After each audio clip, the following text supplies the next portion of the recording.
साख्रि नागिरबाय थानाय फरायसा बिथांमोननो आसाम सरकारथिंजायनिफ्राय ओंखारनानै फैबाय जोबोरै मोजां खौरां। साख्रिनि इन्टारभिउ होनाय खरसानि थाखाय आसाम सरकारा दानफ्रोमबो 2500 रां होनो थाखाय फोसावदों। बेनि थाखाय नोंथांमोनाबो अनलाइन एप्लाइ खालामनानै लानो हागोन आरो बे आसननि मुङानो जादों चिफ मिनिस्टार्स जिबन प्रेरणा स्किम। हेलो लोगोफोर, दिनै मोनसे गोदान भिडिअ नोंथांमोनखौ जोबोर बरायनाय थाबाय।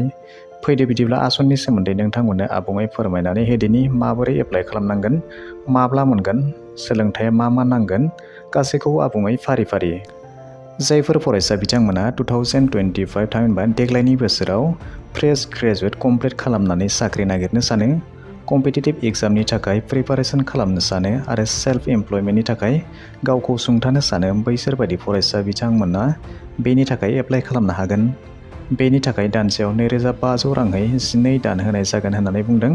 जुदि नोंथांमोनाबो 2025 मायथाइयाव ग्रेजुवेट कमप्लिट खालामनानै दङब्ला बेनि थाखाय एप्लाइ खालामनो हागोन। फैगौ 30 नभेम्बरसिम बेनि थाखाय DIDSनि अफिसियेल वेबसाइटआव थांनानै नोंथांमोना बेनि थाखाय एप्लाइ खालामनो हागोन होननानै बुंदों। बेवहाय स्किमनि मुङानो जाबाय चिफ मिनिस्टार्स जिबन प्रेरणा स्किम आरो बेवहाय डिपार्टमेन्टआव दङ skill employment and entrepreneurship department, government of Assam आरो फाइनेन्सियेल एसिस्टेन्ट महरै नोंथांमोना 2500 राङै गासै 12 दाननि थाखाय मोनगोन होननानै बुंदों आरो बेनि जि अनलाइन एप्लाइ खालामनायनि डेट बेयो जागायदोंमोन थांनाय 3 नभेम्बर 2025 मायथाइनिफ्राय। दानिया बेखौ माबोरै सेलेक्सन खालामनाय जागोन आरो बेनि रांखौ माब्लानिफ्राय होनाय जागोन, बेवहाय नोंथांमोननो माखासे इम्परटेन्ट डेट्सफोरखौ फोरमायनानै होदों। जि अनलाइन एप्लाइ खालामनायनि स्टार्टिं डेट बे जादोंमोन 3 नभेम्बर 2025 मायथाइनिफ्राय आरो बेनि जोबथा खालार थागोन 30 नभेम्बर 2025 मायथाइसिम आरो बेनि जि इन्स्टिटिउसनेल भेरिफिकेसन बेयो जागोन फैगौ 31 डिसेम्बर 2025 मायथाइयाव आरो बेनि जि एमाउन्ट ट्रान्सफार थामहिनबा नोंथांमोना बेनि बेनिफिटखौ मोननो हागोन फैगौ 1 फेब्रुवारि 2026 मायथाइयाव बेनि रांखौ मोननो हागोन होननानै बुंदों।